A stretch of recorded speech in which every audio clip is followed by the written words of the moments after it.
Dear viewers, as the second session of today comes to an end, we are still here for you, and I can tell you we have a lot more interesting content ready for you.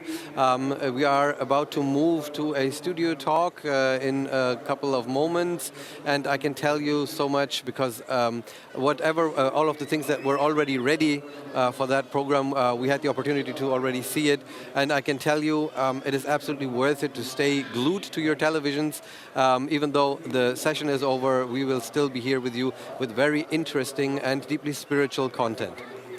جی ناظرین، ہم کل سے سن رہے ہیں کہ لوگ اپنا مال، اپنا وقت، اپنی عزت قربان کرتے ہیں، لیکن ایک چیز ایسی رہ گئی جس پر اتنی زیادہ جس کا اتنا ذکر ابھی تک ہم نے نہیں کیا، اور وہ ہے جان کی قربانی.